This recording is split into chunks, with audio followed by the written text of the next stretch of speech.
তো আজকে হচ্ছে 13ই জানুয়ারি 2025।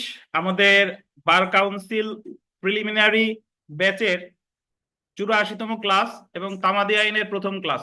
আজকে আমরা তামাদি আইন শুরু করলাম ইনশাল্লাহ। তো আমাদের বার কাউন্সিল প্রিলিমিনারি পরীক্ষায় তামাদি আইন থেকে 10টা প্রশ্ন থাকে, অর্থাৎ 10 মার্ক থাকে। তো 100-র মধ্যে তামাদি আইন থেকে হচ্ছে 10, আর লিখিত পরীক্ষায় 100-র মধ্যে তামাদি থেকে হচ্ছে 15। বুঝতে পারছেন? তো আমরা এখানে ইনশাল্লাহ যে আলোচনা করব, আপনি যদি আমাদের আলোচনা প্লাস ক্লাস টেস্ট এগুলা যদি খুব ভালোভাবে দেখেন, অনুসরণ করেন, ইনশাল্লাহ 10-এ 8 পাওয়া আপনার সম্ভব। 10-এ 10-এর কথা আমি বলি না, কিন্তু 10-এ কত পাওয়া সম্ভব বলেন? 8। 10-এ 8 পাওয়া ইজিলি সম্ভব যদি আপনি মনোযোগ সহকারে ক্লাস করেন। মানে বুঝার বা ক্লাস করার আগ্রহ থাকতে হবে। আজকে আসলাম, 2 দিন আসলাম না, 4 দিন আসলাম না, এটা আপনারও ক্ষতি আমারও বদনাম। বুঝতে পারছেন? তো যাই হোক, নতুন যারা এসেছেন তারা অনলাইনে নতুন কয়েকজন আছেন, অফলাইনে নতুন কয়েকজন আসেন। আমি আশা করি আপনারা এখানে রেগুলার আসবেন। হয়তোবা প্রথম প্রথম আপনার একটু কষ্ট লাগবে, যে এরকম 1.5 ঘন্টা 2 ঘন্টা একসাথে আলোচনা করি, এই জায়গায় বসে থাকা তো কষ্টকর, বিশেষ করে যারা একটু বন্ধু বান্ধব নিয়ে ঘোরাফেরা করেন আর কি। বাট যদি আপনার উকিল হওয়ার ইচ্ছা থাকে, তাহলে পড়ার কোনো কিন্তু বিকল্প নাই। আর 300 প্রশ্ন পড়ে পাশ করবেন বা আহ, টাকা পয়সা দিয়ে পাশ করবেন, এরকম কোনো ওয়ে কিন্তু নাই। যাই হোক, আমরা মূল আলোচনায় আসি। তামাদি আইন। তামাদি শব্দের অর্থ আসলে কি? তামাদি আইন কেন প্রণয়ন করলো? দেখেন, সাধারণত যে দেওয়ানি মামলার ক্ষেত্রে, একটা মামলা দায়েরের, যে কোনো দেওয়ানি মামলা দায়েরের ক্ষেত্রে একটা নির্দিষ্ট সময় থাকে, অর্থাৎ এই সময়ের মধ্যে আপনাকে মামলাটা দায়ের করতে হবে।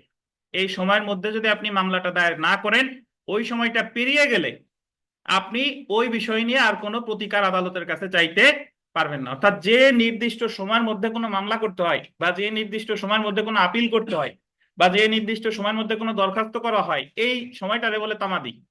বুঝতে পারছেন? তো তামাদি আইন কেন প্রণয়ন করা হলো? তামাদি আইন এই কারণে প্রণয়ন করা হলো যে মানুষের চাহিদার একটা নির্দিষ্ট সময় আছে, ওই সময়টা পেরিয়ে গেলে ওই জিনিস আর চাওয়া যাবে না। ধরেন আপনি ফ্রিজ থেকে একটা আইসক্রিম বের করছেন, এখন আইসক্রিমটা আপনি খান বা না খান, খাইলে তো ভালো, না খাইলে একটু পরে কি গলে যাবে, গলে গেলে তো আর আইসক্রিম আর আপনি খাইতে পারবেন না। তার মানে আপনার যখন মামলা করার অধিকার জন্মালো, তখন আপনি মামলা করলে ওই সময়ের মধ্যে করতে হবে, আর না করলে ওই সময় পেরিয়ে গেলে আর মামলা করতে পারবেন না। এই যে যে কোনো নির্দিষ্ট মামলা করার যে সময়, বা কোনো দরখাস্ত দায়েরের যে সময়, বা কোনো আপিল রিভিউ রিভিশন দায়েরের যে সময়, যে এই সময়ের মধ্যে ওই জিনিসটা করতে হবে, এটাকেই কি বলে? তামাদি। তো তামাদি হচ্ছে একটা আরবি শব্দ। আমাদের দেওয়া আমাদের আমরা যে তামাদি আইনটা পড়বো, এই তামাদি আইন হচ্ছে 1908 সালের, আর এটা কার্যকর হয়ে হচ্ছে 1909 সালে। তো সেটাই আলাদা বিষয়, একটু পরে আলোচনা করব। তার আগে একটু বোঝা দরকার যে আমরা যতগুলো আইন পড়ি, আপনাদের বার কাউন্সিল পরীক্ষার জন্য 7টা আইন পড়তে হয়। এছাড়া এই 7টা আইন ছাড়াও বাংলাদেশে যত প্রকার আইন আছে, শুধু বাংলাদেশ কেন, পৃথিবীতে যত আইন আছে, আইনের ক্যাটাগরিকে, আইনের শ্রেণী বিভাগ 2 ভাগে করা যায়। একটা হচ্ছে আপনার সাবস্ট্যান্টিভ বা তত্ত্বগত আইন বা মূল আইন বা মৌলিক আইন, আর একটাকে বলে প্রসিডিউরাল ল বা অ্যাডজেক্টিভ ল বা আপনার পদ্ধতিগত আইন। তো আগে একটু বুঝাই যে প্রসিডিউরাল ল বা অ্যাডজেক্টিভ ল আসলে কাকে বলে। আগে শুনবেন, পরে বই পড়বেন। আমি যখন বই পড়তে বলবো তখন বই পড়বেন, তার আগে দেখবেন না। তো প্রসিডিউরাল ল, প্রসিডিউর শব্দের অর্থ কি? পদ্ধতি। পদ্ধতি অর্থাৎ কোন মামলা দায়েরের পদ্ধতি সম্পর্কে যে আইনে আলোচনা করছে সেটাকে বলে প্রসিডিউরাল ল। কিন্তু আর সাবস্টেন্টিভ ল হচ্ছে কাকে বলে? যদি কোনো আইনে শুধু শাস্তি অথবা প্রতিকার নিয়ে আলোচনা করে, কি বলেন? শাস্তি অথবা প্রতিকার, কিন্তু ওই শাস্তি বা প্রতিকার পাওয়ার জন্য আমি কিভাবে কোন পদ্ধতিতে মামলা করব, সেই পদ্ধতিটা ওই আইনে বলে নাই, সেটাকে বলে আছে আপনার সাবস্টেন্টিভ ল। তো আপাতত 2টা জিনিস শিখলেন, যে আইনে মামলা করার বিভিন্ন পদ্ধতি নিয়ে আলোচনা করতে, বা যে আইনে শাস্তি বা আপনার প্রতিকার করার কোনো কথা বলা নাই, জাস্ট পদ্ধতি নিয়েই আলোচনা করছে, সেটাকে বলে প্রসিডিউরাল ল বা অ্যাডজেক্টিভ ল বা পদ্ধতিগত আইন। আমি যদি উদাহরণ দেই, শুনেন। আপনারা অনেকে হয়তো বা আসছেন যে তামাদি আইনে শুরু হয়েছে এখন আসছেন, আমাদের সাথে ফৌজদারিতে অনেক কার্যবিধিতে ছিলেন না, না থাকলে সমস্যা নাই। শুনেন, আমাদের ফৌজদারি কার্যবিধিতে একটা ফৌজদারি মামলা কিভাবে করতে হবে, কোথায় করতে হবে, কিভাবে তদন্ত হবে, কিভাবে অনুসন্ধান হবে, কিভাবে বিচার হবে, এই সব পদ্ধতিগত বিষয় বলা আছে ফৌজদারি কার্যবিধিতে। কিন্তু ফৌজদারি কার্যবিধিতে কিন্তু কোনো অপরাধের সাজা সম্পর্কে বলা হয় নাই। সাজা সম্পর্কে বলা হয়েছে দণ্ডবিধিতে। দণ্ডবিধিতে বলছে খুনের সাজা কি, চুরির সাজা কি, ধর্ষণের সাজা কি, বিশ্বাসভঙ্গের সাজা কি। কিন্তু দণ্ডবিধিতে যা সাজা দিয়েই খালাস, দণ্ডবিধিতে কোথাও কিন্তু বলে নাই যে খুনের মামলা কোথায় করতে হবে, খুনের মামলা কিভাবে বিচার হবে, খুনের মামলা কিভাবে তদন্ত হবে, এই কথাগুলো দণ্ডবিধিতে বলে নাই। এই কথাগুলো বলছে কোথায়? ফৌজদারি কার্যবিধিতে। সো দণ্ডবিধিতে শুধু সাজা বলেই খালাস, ওখানে আর কোনো কথা নাই। কিন্তু এই মামলা কোথায় করতে হবে, কিভাবে অনুসন্ধান হবে, কিভাবে বিচার করতে হবে, এই পদ্ধতিগত আইনগুলো আলোচনা করছে আপনার ফৌজদারি কার্যবিধিতে। এই কারণে ফৌজদারি কার্যবিধি হচ্ছে একটা পদ্ধতিগত আইন, আর দণ্ডবিধি হচ্ছে একটা মূল আইন বা মৌলিক আইন বা সাবস্ট্যান্টিভ ল। বুঝতে পারছেন? ঠিক একইভাবে দেওয়ানি মামলার ক্ষেত্রে বিভিন্ন প্রতিকার নিয়ে আলোচনা করছে সুনির্দিষ্ট প্রতিকার আইনে। কি আইনে? সুনির্দিষ্ট প্রতিকার আইন। উদাহরণস্বরূপ বলা যেতে পারে স্থাবর সম্পত্তি দখল পুনরুদ্ধার, অস্থাবর সম্পত্তি দখল পুনরুদ্ধার। বুঝতে পারছেন? চুক্তি রদ, চুক্তি বাতিল, নিষেধাজ্ঞা। কিন্তু এই মামলাগুলো কোথায় করতে হবে সেই সম্পর্কে কোথাও কিন্তু সুনির্দিষ্ট প্রতিকার আইনে বলে নাই। এই সম্পর্কে বলছে কোথায়? দেওয়ানি কার্যবিধিতে।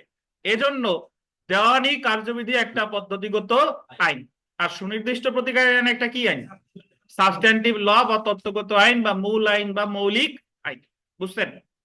তো এখন ওই চারটা তো বুঝলাম, বাকিগুলা কি? যারা মোটেও বুঝতে পারেন না তাদের মনে রাখার সহজ উপায় হলো আপনাদের যে 7টা বিষয় আছে বার কাউন্সিলে, এর ভিতর 2টা আইন হচ্ছে আপনার সাবস্ট্যান্টিভ নেচারের। একটা হলো দণ্ডবিধি আর একটা হলো সুনির্দিষ্ট প্রতিকার আইন। আর যত আইন আছে সব হচ্ছে কি? পদ্ধতিগত আইন বা প্রসিডিউরাল ল। তো আমরা আজকে যে তামাদি আইন শুরু করতে যাচ্ছি, এই তামাদি আইন কি আইন? আমরা কোন প্রকার ব্যাখ্যা ছাড়া এমনিতে যতটুকু বললাম তাতে বোঝা গেল তামাদি আইন একটা কি আইন? পদ্ধতিগত আইন। একটু শুনেন, তো তামাদি আইন আসলেই একটা পদ্ধতিগত আইন। তামাদি আইন সাবস্ট্যান্টিভ ল না, কারণ তামাদি আইনে একটা মামলা কয় দিনের মধ্যে দায়ের করতে হবে, তারপরে মামলা করার ক্ষেত্রে কোন বা আপিলের করার ক্ষেত্রে কোন কোন সময় বাদ যাবে, কোন কোন সময় যোগ হবে, যদি আপিল করতে দেরি হয়ে যায় বিলম্ব মওকুফের বিধান আছে কিনা, মানে যদি কেউ প্রতারণা করে। মোটামুটি তামাদি আইনের কোথাও কিন্তু আপনার শাস্তি বা প্রতিকার নিয়ে আলোচনা করে নাই। সো তামাদি আইন একটা কি আইন? পদ্ধতিগত আইন। এখন অনেকে আবার মনে মনে যাই ভাবেন না কেন, তামাদি আইন ওভারঅল একটা পদ্ধতিগত আইন, বাট তামাদি আইনের 2টা ধারা আছে। 2টা ধারা আছে। 2টা ধারা হচ্ছে আপনার সাবস্ট্যান্টিভ ল। সেই 2টা ধারা হলো 26 আর 28। কত বলেন? 26 ধারা আর কত ধারা? 28 ধারা। 26 ধারা এবং 28 ধারা ছাড়া তামাদি আইনের যতগুলো ধারা আছে, যত অনুচ্ছেদ আছে, সবগুলো কি টাইপের?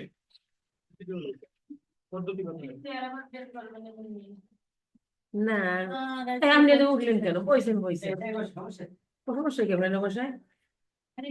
আপনারা তো তো যে কথা বললাম যে তামাদি আইন হচ্ছে একটা পদ্ধতিগত আইন, বাট তামাদি আইনের 2টা ধারা হচ্ছে আপনার তত্ত্বগত বা সাবস্ট্যান্টিভ নেচারের। সেই 2টা ধারা হলো কত ধারা? 26 ধারা আর 28 ধারা। তো আমরা একটু পড়া শুরু করি। দেখেন, এখানে বলা আছে প্রারম্ভিক, বাট অ্যাকচুয়ালি এটা প্রারম্ভিক হবে না, এটা হবে প্রারম্ভিক। একটা র দিয়েন, প্রারম্ভিক। 1859 সালের আগে ভারতে একক কোনো তামাদি আইন ছিল না। এটা একটু 1859 সালটা এটা একটু গোল্ডেন। 1859 সালের আগে এই যে ভারতে, মানে ভারতীয় উপমহাদেশে কোনো তামাদি আইন ছিল না। তো যদি পরীক্ষায় প্রশ্ন আসে যে ভারতীয় উপমহাদেশে সর্বপ্রথম তামাদি আইন প্রণয়ন করা হয় কত সালে? 1859 সালে। একবার পরীক্ষায় প্রশ্ন এসেছিল যে ভারতীয় উপমহাদেশে তামাদি আইন সর্বপ্রথম পাশ করা হয় কত সালে? 1859 সালে। কোম্পানি আদালতে প্রযোজ্য বিভিন্ন ধরনের আইন যা তামাদি আইনের সাথে জড়িত ছিল তা 3টি প্রেসিডেন্সি শহরের মফস্বল এলাকায় বলবৎ ছিল। আইনে অভিন্নতা আনার জন্য আন্ডারলাইন করবেন 1859 সালে সর্বপ্রথম তামাদি আইন পাশ করা হয়। এই যে 1859 সালে সর্বপ্রথম তামাদি আইন পাশ করা হয়। এই আইনটি আন্ডারলাইন করবেন 1862 সালে কার্যকর করা হয়। তো যদি পরীক্ষায় প্রশ্ন আসে যে সর্বপ্রথম তামাদি আইন পাশ করা হয় কত সালে, 1859 সালে। যদি বলে সর্বপ্রথম তামাদি আইন কার্যকর করা হয় কত সালে, 1868 সালে। 1868 সালে। তারপরে দেখেন পরবর্তীতে 1859 সালের তামাদি আইনের পরিবর্তে 1871 সালে তামাদি আইন প্রবর্তন করা হয়। অর্থাৎ 1859 সালে একবার তো তামাদি আইন পাশ করলো, এরপরে আবার 1871 সালে আবার আর একবার তামাদি আইন পাশ করেছে। কেন? কারণ একটা আইন ওটা থাকা সত্ত্বেও আবার আইন পাশ করা লাগে কখন, যখন ওই আইনটা কি আছে, অনেক মানে ঘাটতি আছে, তখন আবার তামাদি আইন পাশ করা হয় 1871 সালে। 1871 সালের তামাদি আইনে গোল দিবেন সরকার কর্তৃক, গোল দেন সরকার কর্তৃক যে কোনো মকদ্দমা দায়েরের সময় ছিল, গোল দিবেন 60 বছর। বলছে যে 1871 সালে যে তামাদি আইনটা প্রণয়ন করা হয়েছিল, সেই তামাদি আইনে সরকার কর্তৃক যে কোনো মামলা করার তামাদি মেয়াদ কত ছিল, 60 বছর। তো এখানে দুই ধরনের প্রশ্ন আসতে পারে, যে সরকার কর্তৃক যে কোনো মামলা করার তামাদি মেয়াদ 60 বছর ছিল, এটা কত সালের তামাদি আইনে, 1871। অথবা বলতে পারে যে 1871 সালে যে তামাদি আইন ছিল সেখানে সরকার কর্তৃক যে কোনো মামলা দায়েরের তামাদি মেয়াদ ছিল কত বছর, 60 বছর। জি। 1871 সালের পরিবর্তে তামাদি আইনে সালের তামাদি আইনের পরিবর্তে 1877 সালে তামাদি আইন প্রবর্তন করা হয়। মানে 59টা বাদ দিল 1871-এ, আবার 71-এরটা বাদ দিয়ে আবার করলো 1877। সর্বশেষ 1908 সালে পুনরায় তামাদি আইন প্রবর্তন করা হয়, যা বাংলাদেশে প্রযোজ্য। এখানে 1908 সালের একটু উপরে লিখতে পারেন 7 আগস্ট। 1908 সালের কয় আগস্ট, 7 আগস্ট। 1908 সালের 7 আগস্ট তামাদি আইন প্রবর্তন করা হয়, যা বাংলাদেশে প্রযোজ্য। এটা 1908 সালের গোল দিবেন 9 নং আইন। আইনটি 1909 সালের গোল দিবেন 1 জানুয়ারি হতে কার্যকর হয়। অর্থাৎ আমরা এখন যে তামাদি আইনটা পড়ব, এটা পাশ হয় 1908 সালের 7ই আগস্ট, এবং এটা 1908 সালের কত নং আইন, 9 নং আইন। এটা কার্যকর হয় কত সালে, 1909 সালে। 1 জানুয়ারি 1909। সো আমাদের এখান থেকে কি ধরনের প্রশ্ন আসতে পারে, যদি বলে যে সর্বপ্রথম তামাদি আইন প্রণয়ন করা হয় কত সালে, 1800। আর যদি বলে যে আমাদের দেশে বর্তমানে প্রযোজ্য তামাদি আইন পাশ করা হয় কত সালে, 1908 সালে। 1908 সালের কতই আগস্ট, 7 7 আগস্ট। ধন্যবাদ। তো এখানে আমরা একটু তথ্যচিত্রটা দেখি। তথ্যচিত্র যে তামাদি আইন একটি পদ্ধতিগত আইন বা প্রসিডিউরাল ল বা অ্যাডজেক্টিভ ল। আন্ডারলাইন করেন, প্রসিডিউরাল ল বা অ্যাডজেক্টিভ ল। 1859 সালে সর্বপ্রথম তামাদি আইন পাশ করা হয়। সর্বপ্রথম তামাদি আইন কার্যকর হয় 1862 সালে, একটু আন্ডারলাইন করেন। বর্তমানে বাংলাদেশে প্রযোজ্য তামাদি আইন 1908 সালের 7ই আগস্ট এবং পাশ হয়, আর 1909 সালের 1 জানুয়ারি থেকে কি হয়, কার্যকর। জি। তো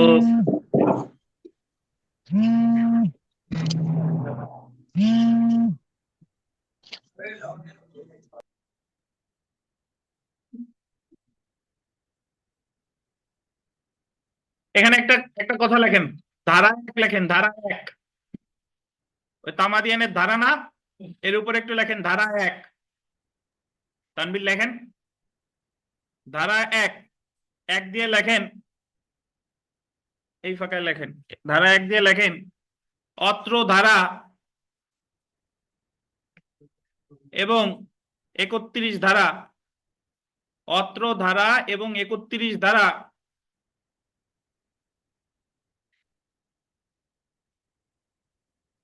লিখছেন, লেখেন অবিলম্বে কার্যকর হবে।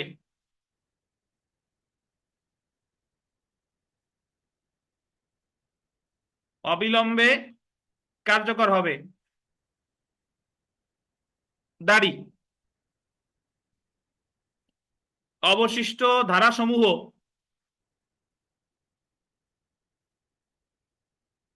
বিথিকা আবার এই বাকি কাইটে অবশিষ্ট লিখবে, কারণ আমি অবশিষ্ট বলছি। ওনা বাকি কাটি নিয়েছে। অবশিষ্ট ধারাসমূহ 1/1/1909 থেকে কার্যকর হবে। 1/1/1909 থেকে কার্যকর হবে।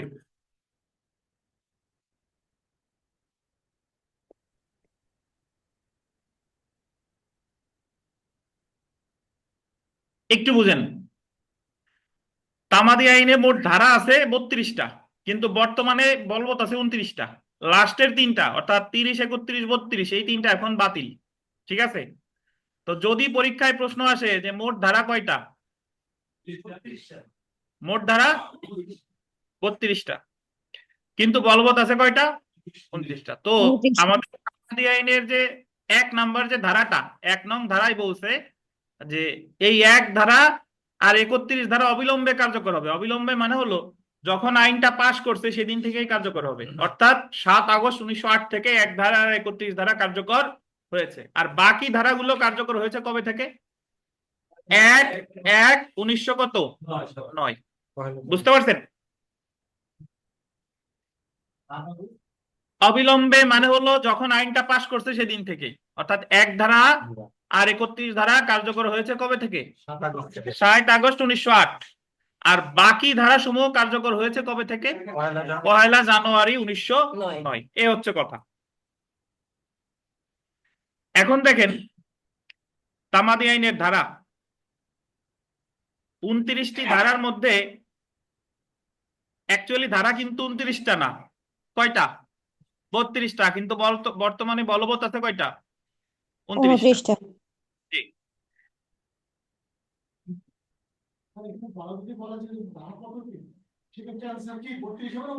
আমি অলরেডি একবার বলছি, যদি বলে তামাদি আইনের সর্বমোট ধারা কয়টা, উত্তর হবে 32। যদি বলে কয়টা ধারা বলবৎ আছে, উত্তর হবে 29। জি। বুঝতে পারছেন? কারণ আমি একটু ব্যাখ্যা দিই। ব্যাখ্যাটা হলো এরকম যে আপনি এখানে 29টি ধারার শেষের তিনটা বাদ, এখন শেষের তিনটা বাদ এই কারণে আপনি ধারা বানাইছেন 29টা। যদি মাঝের যে কোনো তিনটা বাদ হতো তাহলে তো 29টা বানাইতেন না, তখন কয়টাই থাকতো? 32টাই। কারণ ফৌজদারি কার্যবিধিতে অনেক ধারা ওমিট করা হয়েছে, কিন্তু যখন আমি বলি যে মোট ধারা কয়টা, 565 বলি কিন্তু। বুঝেন কিনা? কিন্তু যদি এরকম হতো যে 565-র ওই শেষ 50টা বাদ দিছে, তাইলে আবার আমরা ধারা বলতাম কয়টা? 515। কিন্তু ওটা অ্যাকচুয়ালি বলা উচিত বাদ দেখার যা দেখ, মোট ধারা কিন্তু 565টাই। ঠিক এখানেও মোট ধারার প্রশ্ন আসলে উত্তর কত? 32। যদি বলে বলবৎ আছে কয়টা? 29টা। ধন্যবাদ। দেখেন 29টি ধারার মধ্যে 3 থেকে 25 ধারা সমূহে তামাদির মেয়াদ গণনার পদ্ধতি, যেমন কোন সময় বাদ দিয়ে এবং কোন সময় যোগ করে তামাদি গণনা করতে হবে, তামাদির জন্য নির্ধারিত সময়ের পর মকদ্দমা দায়ের করলে তার ফলাফল, তামাদির বিলম্ব মওকুফ ইত্যাদি নিয়ে আলোচনা করা হয়েছে। এবং 26 থেকে 28 ধারা প্রেসক্রিপশন বা অর্জন অ্যাকুইজিশন নিয়ে আলোচনা করা হয়েছে। এই সম্পর্কে সামনে আমরা বিস্তারিত পড়ব। আপাতত আমরা দেখি তামাদি আইনের তফসিল বা শিডিউল বলে। তামাদি আইনের প্রথম তফসিলে, ফার্স্ট শিডিউলে আন্ডারলাইন করেন, মকদ্দমা আপিল বা আবেদন দায়েরে তামাদি মেয়াদ উল্লেখ করা হয়েছে। তাহলে তামাদি আইনের তফসিল আছে কয়টা? কোথায় বলছে? 3টা। তফসিল হচ্ছে একটা। ঠিক আছে? একটা। এই একটার ভাগ করছে হলো 3 ভাগে। কয় ভাগে? 3 ভাগে। প্রথম তফসিলে বল দেবেন মোট 183টি অনুচ্ছেদ বলবৎ আছে। 100 কতটা? 83টা। যদি আপনাকে পরীক্ষায় প্রশ্ন আসে যে তামাদি আইনের কোন তফসিলে অনুচ্ছেদ সমূহ আলোচনা করা হয়েছে, কোন তফসিলে? প্রথম প্রথম। তফসিলে। এখন দেখেন যে তামাদি আইনের এই যে এখানে যদি ধারার কথা বলে, মোট ধারা লিখবেন 32টি, বলবৎ আছে কয়টা? 29টি। 29টা। যদি তফসিলের কথা বলে, তফসিল আছে কয়টা? একটা। একটা। অনুচ্ছেদ দেখেন 100 কয়টা? 83। এখন এই অনুচ্ছেদকে ভাগ করা, 183টা অনুচ্ছেদে বা প্রথম তফসিলকে ভাগ করছে 3 ভাগে। কয় ভাগে? 3 3 ভাগে। ভাগে। তো 83টা অনুচ্ছেদকে 3 ভাগে করছে। প্রথম দেখেন 1 থেকে 149 অনুচ্ছেদ পর্যন্ত বলছে মকদ্দমার মেয়াদ। কিসের মেয়াদ? মোকদ্দমার মেয়াদ। অর্থাৎ 183টা অনুচ্ছেদের না থাকলে চুপ করে শুনবেন, এদিক সেদিক তাকানোর দরকার নাই। যদি থাকেন যে নাই, ওইটুকু আপনার কপালে নাই, চুপ করে শুনবেন। যে 1 থেকে 149 অনুচ্ছেদ পর্যন্ত আলোচনা করছে কিসের মেয়াদ? মকদ্দমার। জি। 150 থেকে 157 পর্যন্ত আলোচনা করছে আপিলের মেয়াদ। আর 158 থেকে 183 পর্যন্ত আলোচনা করছে কিসের মেয়াদ? দরখাস্তের মেয়াদ। দরখাস্তের। আমরা এখান থেকে কি প্রশ্ন আসতে পারে দেখেন, বলবে যে তামাদি আইনের মোট তফসিল কয়টা? একটা। একটা। তামাদি আইনের অনুচ্ছেদ সমূহ কোন তফসিলে আলোচনা করছে? প্রথম। কয়টা প্রথমটা। অনুচ্ছেদ? 183টা। 183 অনুচ্ছেদকে কয় ভাগে ভাগ করছে? 3 3 ভাগে ভাগে। ভাগ। থেকে 149 অনুচ্ছেদ পর্যন্ত হলো মূল মকদ্দমা, ঠিক আছে? মেয়াদ। 50 থেকে 157 হলো আপিল। আর 158 থেকে 183 পর্যন্ত কি বলেন? দরখাস্ত। দরখাস্ত। জি। আমরা বিগত বছরের প্রশ্নে চলে আসি। 2013 সালের পরীক্ষায় এসেছিল, দেখেন তামাদি আইন সর্বপ্রথম আইনে পরিণত হয় কত সালে? 1859 সালে। দেওয়ানি মামলায় তামাদির বিষয়টি আইন ও ঘটনার মিশ্র প্রশ্ন। আমরা অনেকেই পড়ি যে তামাদির বিষয়টা আইন ও ঘটনার মিশ্র প্রশ্ন। এখন আইন ও ঘটনার মিশ্র প্রশ্ন কেন বললো একটু বোঝার দরকার আছে। ধরেন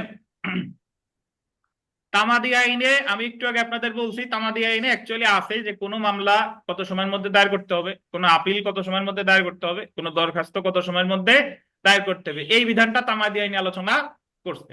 তাহলে কোন মামলা বা আপিল বা অন্যান্য দরখাস্ত কত সময়ের মধ্যে আলোচনা করতে হবে, এটা হলো আইনের প্রশ্ন। কি বলেন? আইনের প্রশ্ন। আর ঘটনার প্রশ্ন কি? ঘটনার প্রশ্ন হলো মামলার যে কারণ উদ্ভব হয় সেটা হলো ঘটনা। কেমনে? আপনি মামলা করতেছে, যদি এইভাবে ঘটে যে আরিফ সাহেব বিথিকাকে দখল উচ্ছেদ করছে, দখল বিথিকা একটা জায়গায় ছিল, আরিফ সাহেব দলবল নিয়ে গিয়ে বিথিকার পরিবার সহ ওখান থেকে তাড়িয়ে দিছে। তাহলে এই জায়গায় আরিফ সাহেব বিথিকাকে কি করছে? উচ্ছেদ করছে। এখন বিথিকাকে মামলা করতে হবে, যদি ধরেন দখল উচ্ছেদের মামলা করতে হয় সুনির্দিষ্ট প্রতীক আইনের যে 9 ধারার মামলা করতে হয় তামাদি আইনের 3 অনুচ্ছেদ অনুসারে 6 মাসের মধ্যে। কয় মাসের মধ্যে? 6 মাস। তো এখানে বিথিকার ক্ষেত্রে এই যে 6 মাসের মধ্যে মামলাটা করতে হবে, এটা হলো আইনগত প্রশ্ন। বুঝতে পারছেন? আর ঘটনাগত প্রশ্ন হলো যে অমুক তারিখে আরিফ সাহেব বিথিকাকে কি করছে? বেদখল। কি প্রশ্ন? ঘটনাগত প্রশ্ন। বুঝেন কিনা? যেরকম আমি যদি আরো এইভাবে উদাহরণ দেই যে ধরেন আমাদের আলামিন সাহেব একজনের কাছে 10 লাখ টাকা পাবে, তখন সে ওই টাকা উদ্ধারের জন্য দেওয়ানি মামলা দায়ের করতে চায়। এখন আমরা সামনে গিয়ে পড়বো অর্থ আদায়ের মামলার তামাদি মেয়াদ হচ্ছে 3 বছর। কয় বছর? 3 বছর। 3 বছর। কিন্তু 3 বছরটা গণনা করা হবে যেদিন উনি যার কাছে টাকা পাবে সে যেদিন অস্বীকার করবে সেদিন থেকে 3 বছর। সে যেদিন অস্বীকার করলো, এটা হলো কি প্রশ্ন? ঘটনাগত প্রশ্ন। আর 3 বছরের মধ্যে যে মামলা করতে হবে এটা কি প্রশ্ন? আইনগত প্রশ্ন। বুঝলেন কিনা? বুঝছেন? আচ্ছা, যদি আমরা দেওয়ানি মামলার আরো উদাহরণ দেই যে ঘোষণামূলক মামলা করতে হয় 6 বছরের মধ্যে। কয় বছর? 6 বছর। ধরেন আপনার সত্য যেদিন অস্বীকার করছে সেদিন থেকে 6 বছর। তাহলে এই জায়গায় বিথিকা বলেন যে কোনটা ঘটনাগত প্রশ্ন আর কোনটা আইনগত প্রশ্ন? সত্য যেদিন অস্বীকার করে সেদিন থেকে 6 বছরের মধ্যে মামলা করতে হয়, ঘোষণামূলক মামলা। তো তামাদির বিষয়টি ঘটনা এবং আইনের মিশ্র প্রশ্ন। তো বিধিকারে আমি জিজ্ঞাসা করলাম, কেউ বলবেন না যে এই যে যেদিন অস্বীকার করছে সেদিন থেকে 6 বছরের মধ্যে মামলা করতে হয়, তাহলে এখানে কোনটা ঘটনাগত প্রশ্ন? অস্বীকার করছে ওইটা হচ্ছে ঘটনাগত। জি। আর আর করতে হয় 6 বছরের মধ্যে, হ্যাঁ, এটা হচ্ছে আইনগত। ধন্যবাদ, বুঝতে পারছেন? জি। তখন এটা সারা আটটা বলি না, দলিল বাকি স্যার 3 বছরের মধ্যে। দাঁড়ান, আপনি আইন ছাড়েন না। দেখেন, আচ্ছা দেখেন তো আপনারা অনলাইন অফলাইনে কেউ কি আছেন যে দেওয়ানি মামলায় তামাদির বিষয়টি আইন এবং ঘটনার মিশ্র প্রশ্ন, এটা বুঝেন নাই কেউ আছেন? বা আমার সামনে যারা আছেন বুঝেন নাই কেউ আছেন কিনা? রুবেল সাহেব নতুন, আপনার নাম যেন কি ভাই ভুলে গেছি। আদম সাহেব বুঝছেন? রিদিতা আপনি বুঝছেন? তানভীর নাকি অন্য জায়গা চিন্তা করতেছেন আবার? এরকম তো করে। আচ্ছা দেখেন, আচ্ছা আমরা সেলফ প্র্যাকটিসে চলে আসি। 3 নাম্বার প্রশ্নটা দেখেন। সর্বপ্রথম তামাদি আইন কার্যকর হয় কত সালে? 1800 কত 62 সালে? 62 62। সালে। ধন্যবাদ। আর অন্যান্য যত প্রশ্ন আছে এগুলা ইনশাল্লাহ পেরে যাবেন। তো এখানে লাস্টের প্রশ্নটা দেখেন, 9 নাম্বার, যে তামাদি আইন হলো একটি কি আইন? পদ্ধতিগত। পদ্ধতিগত আইন। বলেন তো তামাদি আইনের কোন 2টা ধারা সাবস্ট্যান্টিভ নেচারের? কত? 26 আর জি, এটা আমরা সামনে পড়বো। দেখেন তামাদি আইন এবং কিছু মৌলিক বিষয়। নিম্নলিখিত বিষয়গুলো দেখেন, যে ক্ষেত্রে তামাদি আইন প্রযোজ্য এবং যে ক্ষেত্রে প্রযোজ্য না। দেওয়ানি মামলায় দেখেন, তামাদি আইন 1908 শুধুমাত্র দেওয়ানি কার্যক্রমে, অর্থাৎ আন্ডারলাইন করবেন, দেওয়ানি মূল মোকদ্দমা সুট, দেওয়ানি যে মূল মামলা দায়ের করে সেটাকে কি বলে? সুট। আপিল, রিভিউ, আবেদন ইত্যাদির ক্ষেত্রে প্রযোজ্য। অর্থাৎ ওই যে আমরা একটু আগে পড়লাম যে 1 থেকে 149 অনুচ্ছেদ পর্যন্ত এগুলো দেওয়ানি মূল মামলা। দেওয়ানি কি? মূল মামলা। বা আপিল, রিভিউ, রিভিশন এগুলার ক্ষেত্রেও প্রযোজ্য। ফৌজদারি মামলার ক্ষেত্রে যদি আসি, দেখেন ফৌজদারি মামলা, ফৌজদারি মূল মামলা দায়েরের ক্ষেত্রে তামাদি আইন প্রযোজ্য না। আন্ডারলাইন করে 3টে স্টার দেন। ফৌজদারি মূল মামলা দায়েরের ক্ষেত্রে তামাদি আইন প্রযোজ্য না। পাইছেন? ফৌজদারি মূল মামলা দায়েরের ক্ষেত্রে তামাদি আইন প্রযোজ্য না। আচ্ছা, ফৌজদারি মামলা কেন করা হয় আর দেওয়ানি মামলা কেন করা হয় এটা কি আপনারা বুঝেন? রুবেল বলেন তো একটু, ফৌজদারি মামলা কেন করে আর দেওয়ানি মামলা কেন করে? বা রুবেল বলবেন যে একই ঘটনার উপর ভিত্তি করে ফৌজদারি দেওয়ানি উভয় মামলা করা যায় কিনা? জি স্যার, একই ঘটনার উপর ভিত্তি করে দেখা যাচ্ছে যে ফৌজদারি এবং দেওয়ানি মামলা করা যায়। দেখা যাচ্ছে যে একটা খুন হলো, খুনের ক্ষেত্রে যদি আমি দেখা যাচ্ছে যে যদি তাৎক্ষণিক প্রতিকার করতে চাই তাহলে স্যার আমি ফৌজদারি মামলা করতে পারি বা তাদের সাজা কাটাতে পারি। আর দেখা যাচ্ছে যে দেওয়ানি মামলা দেখা যাচ্ছে যে আমার একটি মামলায় ক্ষতি হয়েছে, এই ক্ষতির জন্য দেখা যাচ্ছে যে আমি ওই আচ্ছা আমি একটু ব্যাখ্যা করে দিই, সময় নষ্ট না করে শুনেন। যে ফৌজদারি মামলার মাধ্যমে হচ্ছে শাস্তি পায়, আসামি কি পায়? শাস্তি পায়। আর দেওয়ানি মামলার মাধ্যমে আপনি যা হারাইছেন তাই পাবেন, অথবা তা না পাওয়া গেলে ক্ষতিপূরণ পাবেন। একটু শুনেন, ধরেন একজন ব্যক্তি অ্যাক্সিডেন্টে মারা গেল। এখন ওই ব্যক্তির যে মানে তার যে আত্মীয় স্বজন আছে, ধরেন একজন হাজবেন্ড মারা গেছে, এখন ওয়াইফের প্রতিকার কি? ওয়াইফ ওই যে হাজবেন্ডকে যে গাড়ি চাপা দিয়ে যে মেরে ফেলছে, তার সে ইচ্ছা করলে দেওয়ানি মামলাও করতে পারে, ফৌজদারি মামলাও করতে পারে, 2টা একসাথেও করতে পারে। কিন্তু 2টার ফলাফল কিন্তু সে 2ভাবে পাবে। সে যদি ফৌজদারি মামলা করে তাহলে তার স্বামীকে যে গাড়ি চাপা দিয়ে মেরে ফেলেছে সেই স্বামী পাবে হচ্ছে শাস্তি, বুঝছেন? আর সে যদি দেওয়ানি মামলা করে তার মানে তার স্বামী মারা যাওয়ার কারণে সে যতটা ক্ষতিগ্রস্ত হয়েছে ক্ষতিপূরণ চেয়ে তার বিরুদ্ধে কি মামলা করবে? ক্ষতিপূরণ। দেওয়ানি মামলা। অর্থাৎ দেওয়ানি মামলার মাধ্যমে আপনি পান প্রতিকার অথবা ক্ষতিপূরণ, কিন্তু ফৌজদারি মামলার মাধ্যমে আপনি মানসিক শান্তি পাচ্ছেন, আপনি তেমন কিছু পাচ্ছেন না, কিন্তু আসামির কি নিশ্চিত হচ্ছে?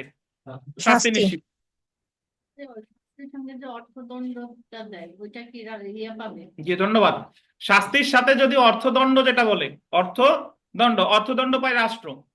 ফাইন মানে হলো অর্থদণ্ড বা জরিমানা, ফাইন পায় সর্বদা রাষ্ট্র, কিন্তু কম্পেনসেশন বা কস্ট, ক্ষতিপূরণ বা খরচ, এটা দেওয়ানি মামলায় দেওয়া হয়। এটা এক পক্ষ দিলে পায় কে? অন্য পক্ষ। তো এখন ফৌজদারি মূল মামলা দায়েরের ক্ষেত্রে তামাদি আইন প্রযোজ্য না। এটার অর্থ হলো যে আপনার যদি যৌক্তিক কারণ থাকে তাহলে ফৌজদারি মামলা 50 বছর পরেও দায়ের করা যায়। ধরেন আমাদের দেশে যুদ্ধ অপরাধ 1971 সালে সংগঠিত হয়। কত সালে? 1971 সালে। বাট তাদের আন্তর্জাতিক অপরাধ ট্রাইব্যুনালে তাদের বিচার করা হয় 2012 সালে। কত সালে বলেন? 12 সালে। কারণ এত বছর যে কোনো কারণে হোক তার বিচার করা কি সম্ভব হয়নি। জি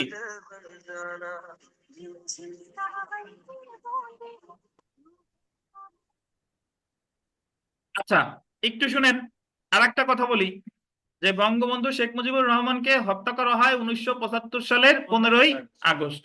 তো 15ই আগস্ট হত্যা করার পরে চতুর্থ সংশোধনীর মাধ্যমে আমাদের সংবিধানে ইনডেমনিটি অর্ডিন্যান্স জারি করা হয়।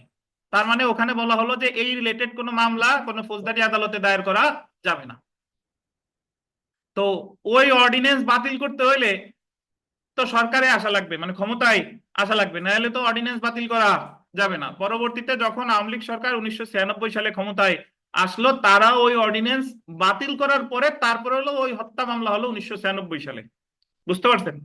তার মানে যেটা বোঝা গেল যে ফৌজদারি মামলার যদি যৌক্তিক কারণ থাকে 50 বছর পরেও হতে পারে, কিন্তু দেওয়ানি মামলার ক্ষেত্রে প্রথম তফসিলের 1 থেকে 149 অনুচ্ছেদ পর্যন্ত যে সময় আছে ওই সময়ের মধ্যেই মামলাটা দায়ের করতে হবে।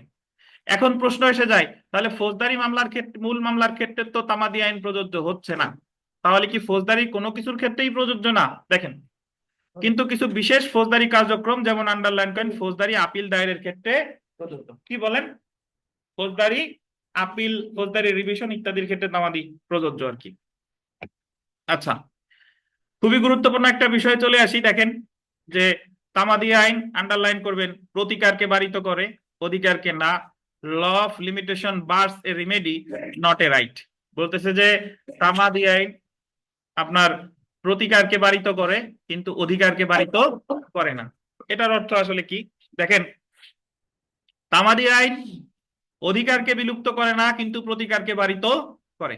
যেমন দেখেন, আচ্ছা আমি একটা উদাহরণ দেই তাহলে একটু বুঝবেন। সেটা হলো যে তামাদি আইন এখানে বলতেছে যে প্রতিকারকে বারিত করে কিন্তু অধিকারকে বারিত করে না। অর্থাৎ ধরেন আমাদের আরিফ সাহেব, উনি কোর্টের কাছে একটা দোকান থেকে রেগুলার খাওয়া দাওয়া করে বা বাজার টাজার নাই। এখন ওনার ওই দোকানদারের কাছে ওনার 10,000 টাকা, দোকানদার ওনার কাছে 10,000 টাকা পাবে। কয় টাকা পাবে বলেন? 10,000। এখন আরিফ সাহেব 10,000 টাকা বকেয়া হওয়ার পরে আরিফ সাহেব আর দোকানদারের কাছ দিয়ে হাঁটে না এবং গেছে না। একদিন আরিফ সাহেবে বললো যে ভাই টাকা পয়সা দিবেন না 10,000, আমি গরিব মানুষ। আরিফ সাহেব বললো যে তুমি ওই টাকার আশা ছেড়ে দাও, ওই টাকা তুমি আমার কাছ থেকে পাবা না। বুঝতে পারছেন? তাহলে যেদিন আরিফ সাহেব অস্বীকার করলো সেদিন থেকে ওই দোকানদারকে আরিফ সাহেবের বিরুদ্ধে অর্থ আদায়ের মামলা করতে হবে 3 বছরের মধ্যে। কয় বছর? 3 বছর। ধরেন 2024-এ অস্বীকার করছে, তাহলে মামলাটা করতে হবে কত সালের মধ্যে? 2027। এখন দোকানদার ভাবলো যে মাত্র 10,000 টাকা, আর উনি আইনের লোক, উকিল সাহেব, তো ওনার বিরুদ্ধে মামলা করে মানে কোর্ট কাছারিতে যাওয়ার আমার দরকার নাই, সে আশা ছেড়ে দিছে। এখন ধরেন 2028 সাল চলে, মানে 3 বছর পেরিয়ে হয়েছে কত? 2028। তো এই মুহূর্তে ওই দোকানদার আরিফ সাহেবের বিরুদ্ধে মামলা যদি করে, তার মামলা করে কোনো ফলাফল সে পাবে না, কারণ তার কি হয়ে গেছে? তামাদি হয়ে গেছে। কিন্তু তামাদি আইনে বলতেছে যে তামাদি প্রতিকারকে বারিত করে কিন্তু অধিকারকে করে না। এখন আপনি যদি প্রতিকারই না পান তাহলে অধিকার থেকে আমার লাভ কি? প্রশ্ন এসে যায় যে আমি তো, আমার মামলার সময় শেষ, আমি এখন মামলা করে যদি কোনো প্রতিকারই না পাই তাহলে অধিকার থেকে তো কোনো লাভ নাই। এখন অধিকার থেকে লাভ আছে। লাভ আছে কখন? যদি আপনি অধিকার খাটানোর সুযোগ পান।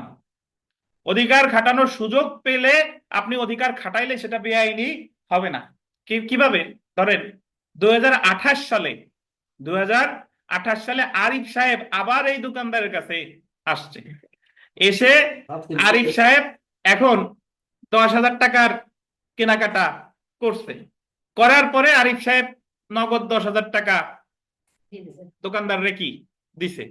তো দোকানদার করছে কি, আগের যে 10,000 টাকা পেত ওই 10,000 টাকার জায়গায় বর্তমান 10,000 লিখে রাখছে যে পূর্বের 10,000 টাকা পরিশোধ করা হলো। এখন আরিফ সাহেবের কাছে পাবে কত? 10,000। তাহলে এই দিন থেকে আবার নতুন করে তামাদি মেয়াদ গণনা শুরু হবে। তাহলে এই এখন থেকে 28 সাল থেকে আবার ওই 10,000 আদায়ের জন্য মামলা করবে কতদিনের মধ্যে? বুঝতে পারছেন যে কেন বললো যে প্রতিকারকে বারিত করলেও অধিকারকে বারিত করে না? তবে কথা আছে, অবশ্যই আপনার কিসের সুযোগ থাকতে হবে? অধিকার খাটানোর সুযোগ থাকতে হবে। অর্থাৎ আরিফ সাহেব যদি জীবনেও ওই দোকানের কাছে আর না যেত তাহলে কি দোকানদার অধিকার খাটাইতে পারতো? পারতো না। বুঝতে পারছেন? কিন্তু উনি যেহেতু আবার গেছে, তো এই কারণে দোকানদার অধিকার খাটানোর কি পেয়েছে, সুযোগ পেয়েছে। বুঝতে পারছেন? তো এই কারণে বলে যে তামাদি আইন প্রতিকারকে বারিত করলেও কি করে না, অধিকারকে বারিত করে না। তবে একটা কথা আছে, সেটা হলো তামাদি আইনের 26 আর 28 ধারায়, কত কত ধারায়, 26 আর 28 ধারায় প্রতিকারও বারিত করে, অধিকারও বারিত করে। এটা আমরা সামনে গিয়ে বুঝবো, সামনে যখন পড়বো তখন বিস্তারিত ব্যাখ্যা করব যে তামাদি আইনের 26 ধারা আর 28 ধারা কি করে, প্রতিকারকেও বারিত করে, অধিকারকেও বারিত করে। কিন্তু 26 আর 28 ছাড়া অন্যান্য যত ধারাগুলো আছে সেই ক্ষেত্রে শুধু কি বারিত হয়, প্রতিকার বারিত হয়, কিন্তু অধিকার খাটানোর সুযোগ তার থাকে। একটু পড়ি দেখেন। যেমন আরিফ বিথিকাকে 1 লক্ষ টাকা ধার দিল, পরবর্তীতে বিথিকা উক্ত ধারের টাকা দিতে অস্বীকার করে। তামাদি আইনের 57 অনুচ্ছেদ অনুযায়ী ধারের টাকা আদায়ের জন্য মামলা করার তামাদি মেয়াদ হলো কত বছর, 3 বছর। অর্থাৎ আরিফ 3 বছরের মধ্যে মকদ্দমা করে উক্ত অর্থ আদায় করতে পারবে। কিন্তু আরিফ 3 বছর পর মকদ্দমা দায়ের করলে মকদ্দমা খারিজ করে দিবে এবং আরিফ কোনো প্রতিকার পাবে না। আরিফ যদি 3 বছর পরে মামলা করে তাহলে লাভ আছে, লাভ নাই। কিন্তু ধারের টাকা পাওয়ার যে অধিকার আরিফের আছে তা কিন্তু বিলুপ্ত বা বারিত হবে না। এখন উনি তো এই জায়গায় এই কথা বলে শেষ করে দিছে, এখন যারা বুঝবে না, ব্যাখ্যা নাই, তারা তো মনে মনে একটা প্রশ্ন থেকে যাবে, সেটা হলো যে ধারের টাকা পাওয়ার অধিকার যে আরিফের আছে তা কিন্তু বারিত হবে না। এখন অধিকার থেকে আমার লাভ কি? অধিকার থেকে লাভ হলো বিথিকা যদি ভবিষ্যতে আরিফের থেকে আবার কি নাই, টাকা ধার নাই, এবং সেই টাকা যদি কি করে, পরিশোধ করে, তাহলে উনি আরিফ সাহেব করবে কি, আগের ধার বাবদ ওটা কি লিখে রাখবে, আর বর্তমানটা আবার নতুন করে তামাদি মেয়াদ গণনা শুরু হবে। তো অবশ্যই অধিকার খাটানোর কি থাকতে হবে, সুযোগ থাকতে হবে। কিন্তু বিথিকা যদি আর জীবনেও আরিফের কাছে না আসে, তাহলে কি আরিফ সাহেব অধিকার খাটাতে পারবে, পারবে না। তো এখানে একটু লিখে রাখেন, ধারা 26 ও 28, ধারা 26 ও 28 অধিকার ও প্রতিকার উভয়ই বারিত করে। ধারা 26 ও 28 দিয়ে লেখেন যে অধিকার ও প্রতিকার উভয়ই বারিত করে।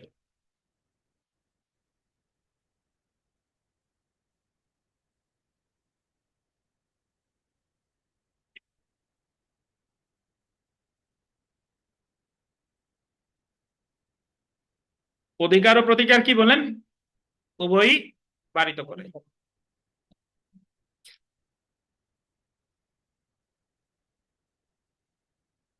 ধন্যবাদ। একটু বিগত বছরের প্রশ্ন দেখেন। এখানে একটা প্রশ্ন এসেছে 1 নাম্বার, যে কোন ক্ষেত্রে তামাদির বিধান প্রযোজ্য নয়। দেওয়ানি মামলায়, যে কোনো ফৌজদারি মামলায়, সুনির্দিষ্ট প্রতিকার আইনের ক্ষেত্রে, মূল ফৌজদারি মামলায়, কোনটায় বলেন তো, মূল ফৌজদারি মামলায়। আচ্ছা, এখন আমি আপনাদের আলাদা একটা পেজ দিচ্ছি সবাইকে, ওই পেজে চলে আসেন। তামাদি আইনের সংজ্ঞা। এইখানে আমি দিয়েছিলাম আরিফ ভাই, উনি দাদা এইখানে এই যে সমস্যা করছিল। আমাকে কয়ে দেবেন না। কানা দেখি আচ্ছা, কথা বলেন না, কথা বলেন না, দেখেন মানে আপনি এটা আরিফ সাহেব, স্যার, রিকোয়েস্ট করে কেউ কথা বলেন না, কথা বলার যখন অনুমতি দেই তখন বলেন।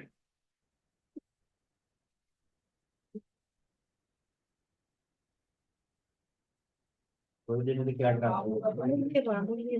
তামাদি আইনের সংজ্ঞা সমূহ আন্ডারলাইন করেন। লাগান হ্যাঁ, আপনাদের যারা অনলাইনে আছেন আমি দিয়ে দিব, সমস্যা নাই। স্যার টিকা ভাই গেছে কে স্যার, এই যদি লাগান দিতে বেটি আরে আপনারা বললাম না, কথা বলেন না। জি স্যার।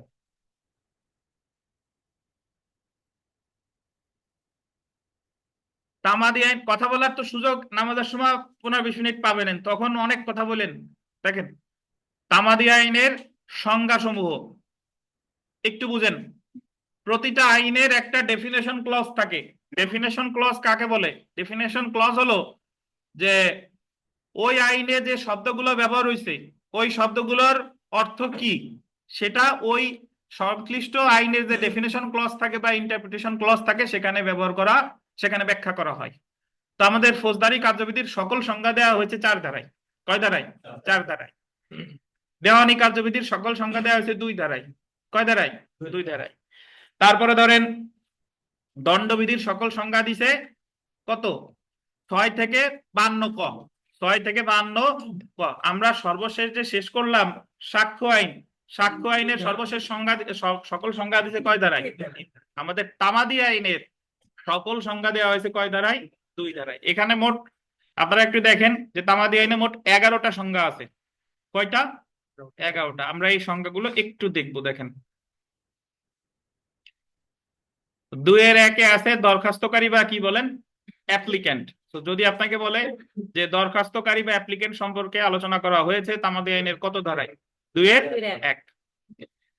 2-2 বিনিময় পত্র, বিল অফ এক্সচেঞ্জ বলতে এটা গোল্ডেন হুন্ডি এবং চেককে বোঝায়। হুন্ডি এবং এবং বিশেষ করে গোল্ডেন বা না, হুন্ডি এবং কি চেক। গোল্ডেন, হুন্ডি এবং চেক, এই শব্দটা গোল্ডেন শব্দ তিনটা, হুন্ডি এবং চেক। অর্থাৎ যদি পরীক্ষায় প্রশ্ন আসে যে বিল অফ এক্সচেঞ্জ বলতে নিম্নের কোনটিকে বোঝায়?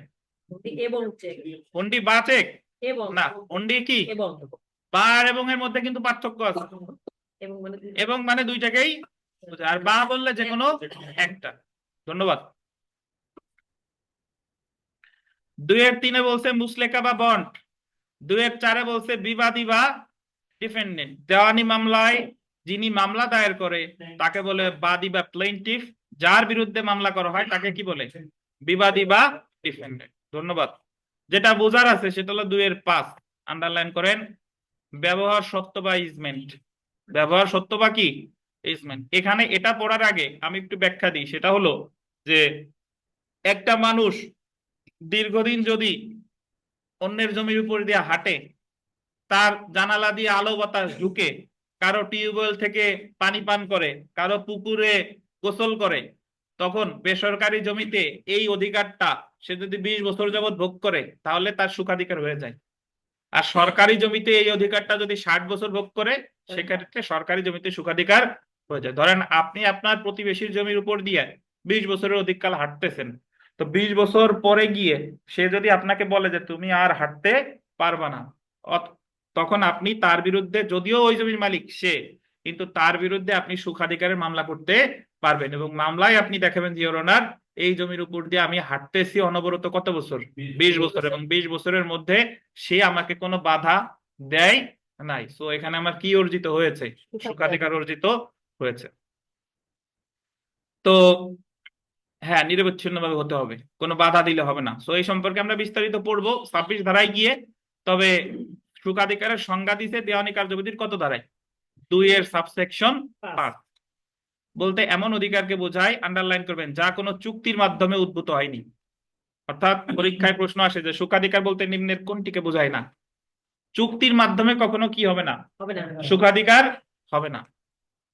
অর্থাৎ আমি যদি আলামিনের সাথে চুক্তি করি যে আলামিন আপনি আমার জমির উপর দিয়ে 50 বছর হাঁটবেন না 20 বছর হাঁটবেন, এক্ষেত্রে উনি সুখাধিকার দাবি করতে পারবে না।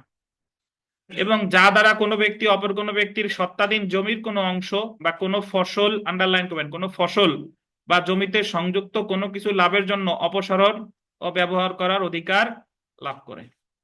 ওকে, তো সুখাধিকারের সংজ্ঞা বলতে কত ধারা? 2-5।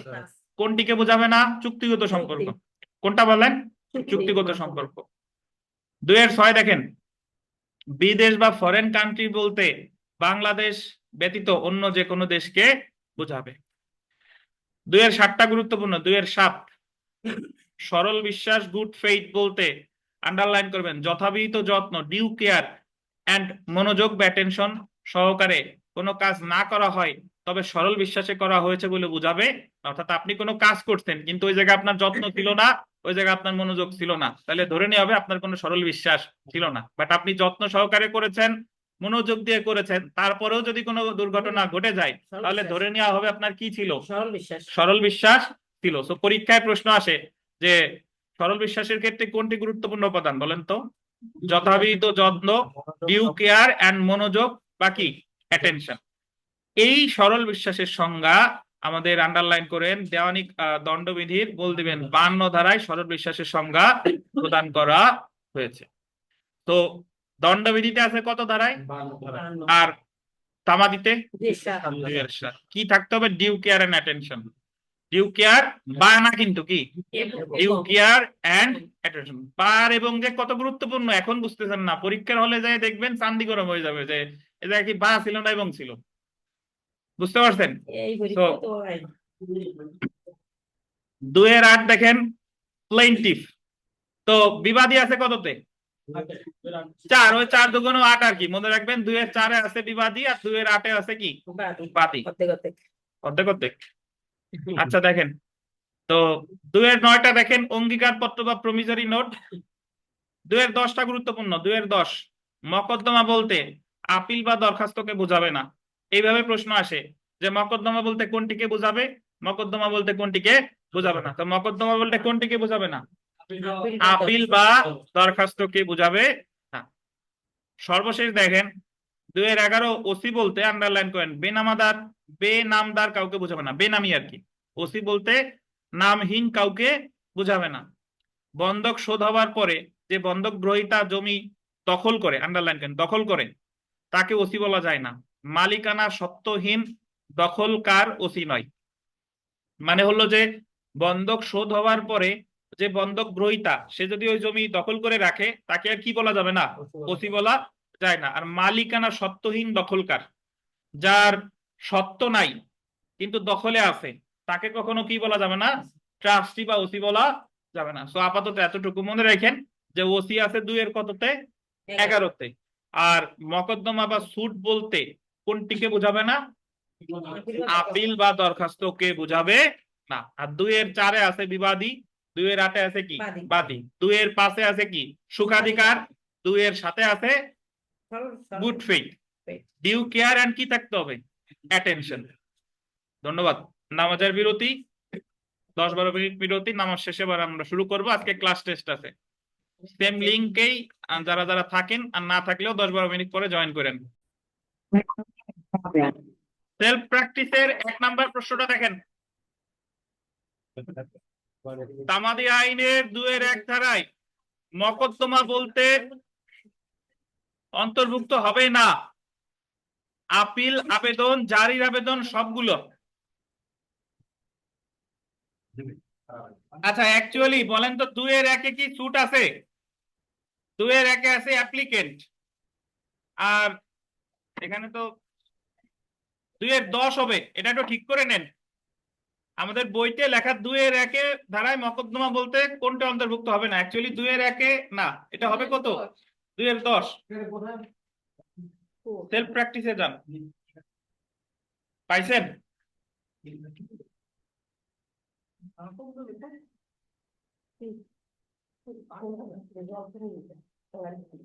2-1 আছে অ্যাপ্লিকেন্ট, আর এখানে সুট আছে 2-10-এ। তারপরে দেখেন 4 নাম্বার প্রশ্নটা, ফৌজদারি মামলা শুরুর ক্ষেত্রে তামাদি প্রযোজ্য নয়, এই বক্তব্যের ব্যতিক্রম কোনটি? ফৌজদারি আপিল দায়ের। 6 নাম্বারটা দেখেন,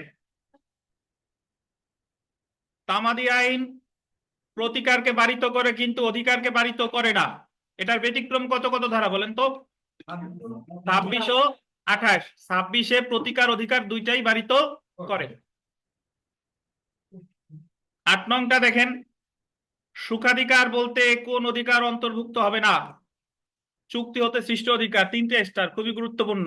সুখাধিকার বলতে কোন অধিকার অন্তর্ভুক্ত হবে না? কোন অধিকার? চুক্তি হতে সৃষ্ট অধিকার। তারপরে 9 নাম্বার দেখেন, তামাদি আইনের অধীন বিল অফ এক্সচেঞ্জ বলতে অন্তর্ভুক্ত হবে চেক, হুন্ডি, যে কোনো হস্তান্তরযোগ্য দলিল। উত্তর কি? চেক এবং হুন্ডি।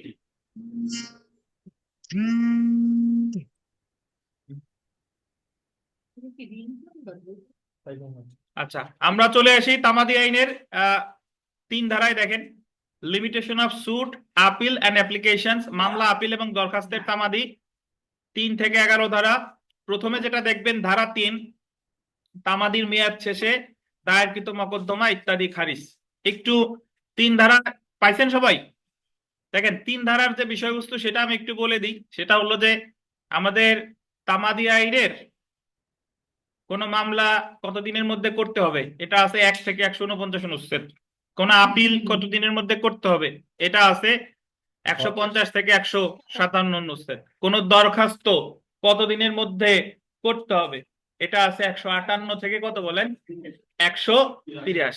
এখন আপনি যদি মামলা, আপিল বা দরখাস্ত এগুলা যে তামাদি মেয়াদ বলা আছে এই তামাদি মেয়াদের মধ্যে দায়ের না করে তামাদি মেয়াদ শেষে এসে দায়ের করেন, তাহলে ওই মামলা, আপিল বা দরখাস্ত খারিজ করে দিতে বাধ্য আদালত। এটাই বলছে তামাদি আইনের 3 ধারা। অর্থাৎ তামাদি আইনের 3 ধারার যে বিষয়বস্তু সেটা হলো যে তামাদি মেয়াদের পরে আপনি যা কিছুই দায়ের করেন না কেন সেটা কি হবে, আরে খারিজ করবে। এটাই আদালতের জন্য বাধ্যতামূলক, তাতে প্রতিপক্ষ এসে আপত্তি করুক বা না। উদাহরণস্বরূপ ধরেন যে একটা মামলা দায়ের করার তামাদি মেয়াদ ছিল 6 মাস, কিন্তু বাদী এসে দায়ের করছে 1 বছর পরে। এখন ওই মামলায় বিবাদী কোনো কিছু বলে নাই, মানে বিবাদী বলে নাই যে তার তামাদি মেয়াদ শেষ, বিবাদী কিছু বলুক বা না বলুক আদালত এই মামলা খারিজ করে দিতে কি বলেন বাধ্য। আবার মৃত্যুদণ্ডের বিরুদ্ধে আপিলের তামাদি মেয়াদ 7 দিন, কিন্তু সে আপিল করছে 1 মাস পরে, হবে না। তাহলে খারিজ করে দিতে কি বাধ্য। কত ধারায়, তামাদি আইনের 3 ধারায়, তামাদি আইনের 3 ধারায়। ধন্যবাদ। তো এটাকে ইংরেজিতে যেটা বলা যেতে পারে যে dismissal of suits etcetera instituted etcetera after period of limitation. লেখার দরকার নাই, জাস্ট এমনি বললাম আর কি। তো একটু পড়ি, আপনাদের পুরাতন বইতে অল্প আছে, নতুন বইতে আমি মূল যা কথা বললাম সেটাই। এটারে টেনে হিস্ট্রি অনেক বড় টড়ো করছে, বাট যার বইতে যদি না থাকে সে চুপ করে শুনেন, তার হতাশায় ভোগার কোনো কারণ নাই। দেখেন, দা লিমিটেশন অ্যাক্ট 1908-এর 3 ধারায় তামাদির মেয়াদ শেষে মকদ্দমা, আপিল এবং দরখাস্ত দায়েরের ফলাফল সম্পর্কে আলোচনা করা হয়েছে। 3 ধারার মূল কথা হলো তামাদির মেয়াদ শেষে দায়েরকৃত মকদ্দমা, আপিল বা দরখাস্ত আন্ডারলাইন করেন খারিজ হবে, খারিজ হতে পারে না, খারিজ কি বলেন হবে। হবে। তামাদি আইনের প্রথম তফসিলে 1 থেকে 183 অনুচ্ছেদ উল্লেখিত তামাদি মেয়াদ অতিবাহিত হওয়ার পর মামলা, আপিল বা দরখাস্ত দায়ের বা দাখিল করা হলে আন্ডারলাইন করবেন বিবাদী পক্ষ যদি তামাদি প্রশ্ন উত্থাপন নাও করে, মানে অপর পক্ষ এসে কি করে নাই, কোনো আপত্তি করে নাই, তবুও উক্ত মামলা, আপিল বা দরখাস্ত খারিজ বলে বিবেচিত হবে। 3 ধারার এই বিধান তামাদি আইনের আন্ডারলাইন করবেন 4 থেকে 25 ধারার নিয়মাবলী সাপেক্ষে প্রয়োগ করা হবে। পরীক্ষায় প্রশ্ন আসতে পারে যে 3 ধারার বিধান কত ধারার শর্তাবলী সাপেক্ষে প্রয়োগ করা হবে, কত ধারা, 4 থেকে কত বলেন 25, 4 থেকে 25। তো 3 ধারায় কি বলা আছে এটা আমরা এতক্ষণ ধরে পড়লাম। তারপরে মূল যে আইন সেখানে কি বলা আছে দেখেন, 4 থেকে 25 ধারায় বর্ণিত বিধানাবলীর সাপেক্ষে প্রথম তফসিলে এতদুদ্দেশ্যে নির্ধারিত তামাদির মেয়াদ অতিবাহিত হওয়ার পর প্রত্যেকটি রুজুকৃত মকদ্দমা, আনীত আপিল এবং দাখিলকৃত দরখাস্ত খারিজ হবে। আন্ডারলাইন করবেন যদিও বিবাদী পক্ষ তামাদি আত্মপক্ষ হিসেবে দাবি করে নাই, যদিও আর একজন এসে কি করে নাই, সে কোনো আপত্তি করে নাই। বিষয়বস্তু দেখেন, তো 3 ধারা অনুযায়ী তামাদির বিষয়বস্তু নিম্নলিখিত বলতেন 3টি বিষয় 3 ধারা নিম্নলিখিত ক্ষেত্রে প্রযোজ্য হবে। কি কি দেখেন, মামলা বা সুট, যত জায়গায় আপনি সুট দেখবেন সেটা ধরে নিবেন মূল দেওয়ানি মকদ্দমা। কি বলেন, মূল দেওয়ানি মকদ্দমা। আপিল, এই আপিলটা দেওয়ানি ফৌজদারি যে কোনো আপিল হতে পারে। আবেদনপত্র, এই আবেদনটাও দেওয়ানি ফৌজদারি যে কোনো আবেদনপত্র হতে পারে, বাট সুটটা শুধু কি দেওয়ানি মূল মকদ্দমা। আপনারা অনেকেই জানেন কিনা বলছি বহুবার, তারপরেও বলি যে অনেক সময় বলে সিভিল সুট, অনেক সময় বলে সিভিল কেস। ঠিক আছে, ক্রিমিনাল কেস অলওয়েজ, ক্রিমিনালের ক্ষেত্রে কখনো সুট বলে না, ক্রিমিনাল কেস বলে, ঠিক আছে, কিন্তু সিভিল সুট বলে, সিভিল কেস বলে। তো সুট মানে তো আমরা জানি কি মূল মকদ্দমা, দেওয়ানি মামলার ক্ষেত্রে কেস শব্দটাও ব্যবহার করে, বাট এখানে মূল পার্থক্য হলো যে আরজি দাখিলের মাধ্যমে যে মকদ্দমা দায়ের করা হয় সেটাকে বলে সুট, বুঝতে পারছেন, আর দরখাস্তর মাধ্যমে যে দেওয়ানি মামলা দায়ের করা হয় সেটাকে কি বলে কেস। ওই যে বলে মিস কেস, 9 আদেশের 4 বিধি, 9 আদেশের 9 বিধি, 9 আদেশের 13 বিধি, দেওয়ানি কার্যবিধির 22 ধারা, দেওয়ানি কার্যবিধির 24 ধারা, এই সকল যে দরখাস্ত করলে এটা হলো মিস কেস, মিসেলেনিয়াস কেস। তা আপনার বোঝার স্বার্থে সহজ উত্তর যে আর্জির মাধ্যমে যে মামলা দাখিল করা হয় সেটাকে কি বলে? সুট। আর দরখাস্তের মাধ্যমে যেটা দাখিল করা হয় সেটাকে কি বলে? কেস। ধন্যবাদ। তো যদি আপনাকে বলে যে 3 ধারার বিষয়বস্তু কয়টা, কয়টা বলেন? 3টা। এখন এখানে এই জায়গায় একটু লিখে রাখেন যে 3 ধারা সমান সমান মামলা খারিজ সমান সমান আরজি খারিজ সমান সমান ডিক্রি। একটু লেখেন 3 ধারা সমান সমান মামলা খারিজ সমান সমান আরজি খারিজ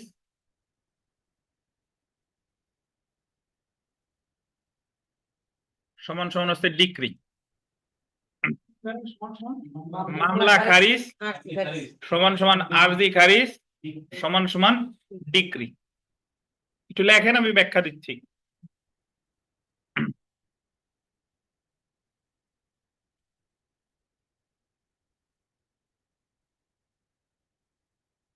দেখেন, এটা হলো আমরা যখন দেওয়ানি কার্যবিধি পড়েছিলাম তখন আমরা জেনেছিলাম যে আরজি খারিজ হলো একটা ডিক্রি, আর দেওয়ানি কার্যবিধিতে মামলা খারিজ হলো একটা আদেশ। মামলা খারিজ একটা কি? আদেশ। ওই আদেশটা আপিলযোগ্য হতেও পারে, আপিল অযোগ্য হতে পারে। কিন্তু এই যে তামাদি আইনের 3 ধারায় যে তামাদি মেয়াদ শেষে যদি কোনো মূল মামলা দায়ের করা হয় তাহলে সেই মামলাটা কি করে? খারিজ করে। তো এটার নাম যদিও মামলা খারিজ, বাট এটা হলো প্রকৃতপক্ষে কি? আরজি খারিজ। আর এই মামলা খারিজটা হলো একটা কি? ডিক্রি। তো যদি কখনো পরীক্ষায় প্রশ্ন আসে যে তামাদি আইনের 3 ধারায় যে মামলা খারিজ করা হয়, এই মামলা খারিজের সিদ্ধান্তটি কি? আদেশ নাকি ডিক্রি? কি বলেন? ডিক্রি। জি। তো 3 ধারার মূল বিষয় এটাই। আর এখন যত যা আছে 3 ধারা নিয়ে পেঁচাইছে, বাট মূল জিনিস এটাই যে নির্দিষ্ট তামাদি মেয়াদ শেষে কোন মামলা আপিল বা দরখাস্ত দায়ের করলে সেটা কি হবে? খারিজ করবে। কত থেকে কত ধারার শর্ত সাপেক্ষে? 4 থেকে 25 ধারার শর্ত সাপেক্ষে, যদি প্রতিপক্ষ এসে কিও করে, আপত্তি নাও করে। জি। তো মকদ্দমা দায়ের করা হয়েছে মর্মে কখন বিবেচিত হবে? দেখেন, এটা গুরুত্বপূর্ণ। 3 ধারা অনুসারে কোন মকদ্দমা দায়ের করা হয়েছে মর্মে বিবেচিত হবে উপযুক্ত কর্মকর্তার নিকট, আন্ডারলাইন করেন, আরজি দাখিল করা হয়। আপনারা দেওয়ানি মামলা জানেন হয়তোবা যে দেওয়ানি মামলা কখনো সরাসরি বিচারকের কাছে যায় না। দেওয়ানি মামলা দায়ের করতে হয় সেরেস্তাদারের কাছে। কার কাছে বলেন? সেরেস্তাদারের কাছে। তো সেরেস্তাদারের কাছে যদি কোনো মামলা আরজি দেওয়া হয় সেটা মামলা দায়ের করা হয়েছে বলে কি হবে? গণ্য হবে। তারপরে দেখেন, নিঃস্ব ব্যক্তির ক্ষেত্রে প্রপার নিঃস্বভাবে মকদ্দমা করার অনুমতির জন্য দরখাস্ত করা হয়। আমরা দেওয়ানি কার্যবিধির 33 আদেশে পড়েছিলাম যে যার মামলার বিষয়বস্তু এবং পোশাকাদি ছাড়া 5,000 টাকার বেশি সম্পদ নাই, সে হলো নিঃস্ব বস্তু। এখন নিঃস্ব ব্যক্তি, তো নিঃস্ব ব্যক্তি কেন? কারণ দেওয়ানি মামলা করতে হলে দেওয়ানি মামলার কি দেওয়া লাগে? কোর্ট ফি দেওয়া লাগে। এখন তার কোর্ট ফি দেওয়ার সামর্থ্য নাই, তাহলে সে হচ্ছে কি ব্যক্তি? নিঃস্ব ব্যক্তি। তো নিঃস্ব ব্যক্তির ক্ষেত্রে যখন সে নিঃস্বভাবে মকদ্দমা করার আবেদন করে তখনই মামলাটা দায়ের করা হয়েছে বলে কি হবে?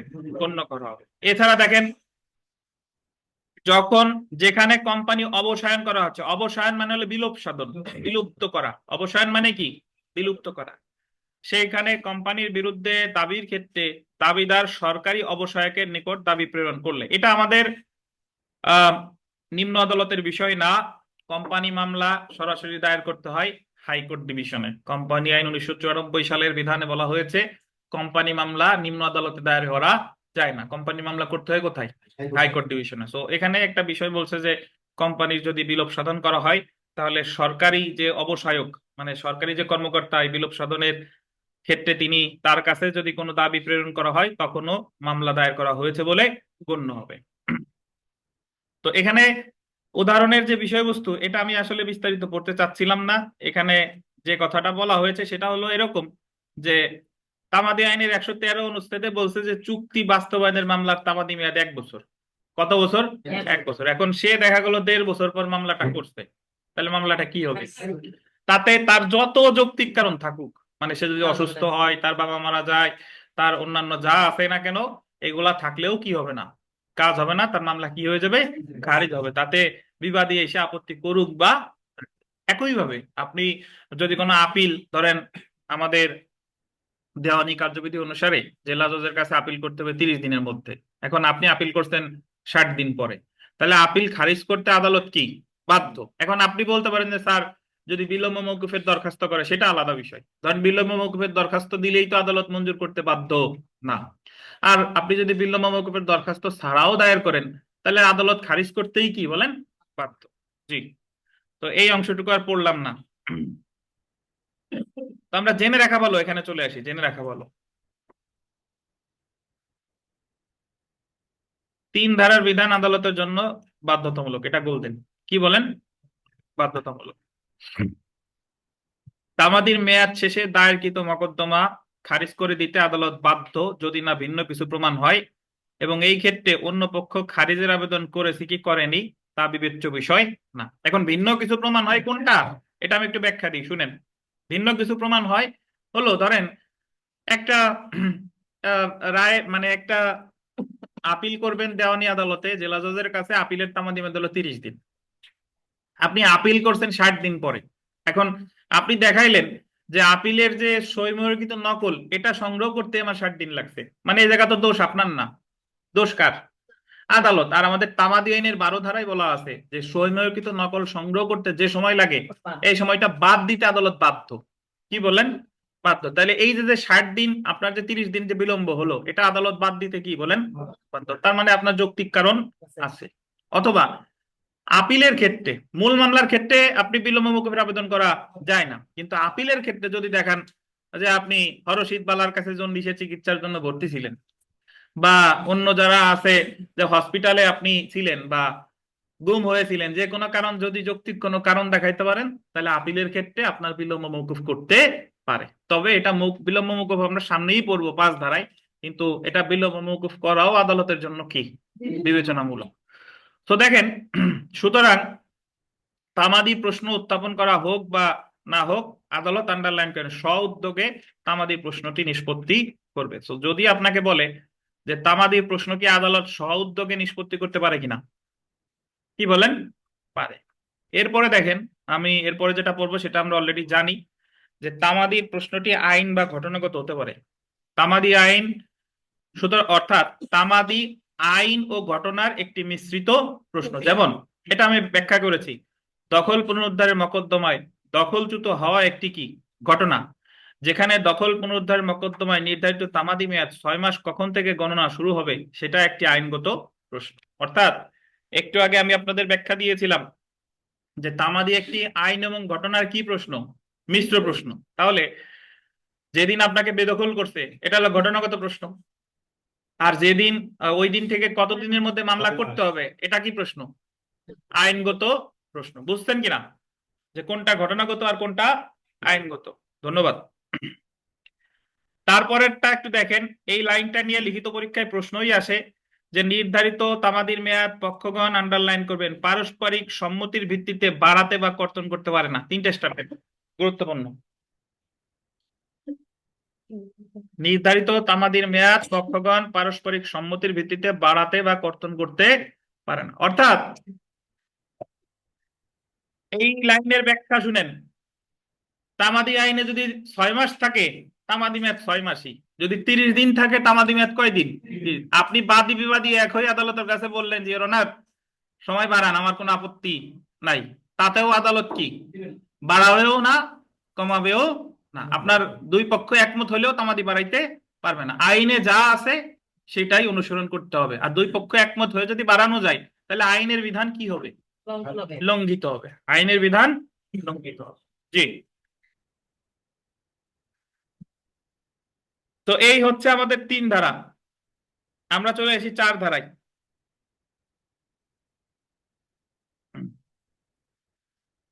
তামাদির মেয়াদ উত্তীর্ণ হওয়ার সময়, তামাদির মেয়াদ উত্তীর্ণ হওয়ার সময় আদালত বন্ধ থাকলে, এটা গোল্ডেন, বন্ধ থাকলে।